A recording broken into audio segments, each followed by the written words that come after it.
Hey there, friends, and welcome back to another 3-Minute Thoughts. My name is Derek, and in the next 3 minutes, we're going to take a look at Numbers chapter 16, 17, and 18.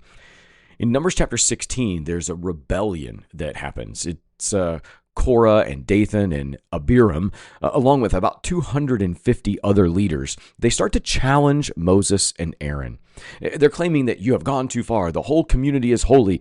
Their argument is that Moses and Aaron are exalting themselves rather than letting others share in their leadership. But Moses sees that there's a truth behind of it. This isn't just a rebellion against him and Aaron. It's a rebellion against God. It's a rebellion against God's structure and how God orders things for his purpose. And then there's this, we'll call it a showdown. It's kind of like the old Westerns face-off kind of deal. Korah and his followers stand before the tabernacle, holding incense burners. They're waiting for God's judgment. And then suddenly, the earth splits open beneath Korah, Dathan, and Abiram, and it swallows them alive. Fire consumes the 250 men who had joined the rebellion. Yet, despite this terrifying display, Israel still grumbles the next day. So God sends a plague, and this plague is going to kill about just under 15,000 people, 14,700 and some odd people, before Aaron intercedes to stop it. So there's a lesson here.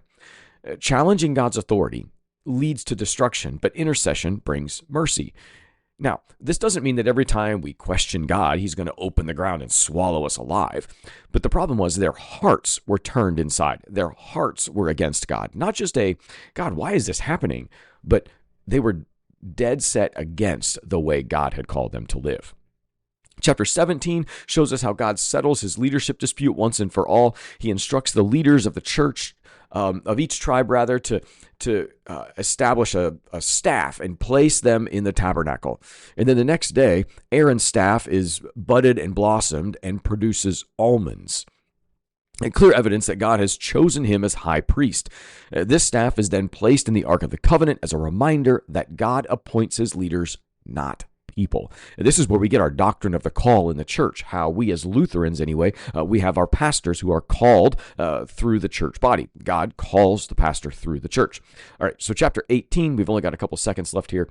It's going to outline the responsibilities of the priests and the Levites. God reminds Aaron that the priesthood is a gift, not a position to be taken lightly. It's a very high calling.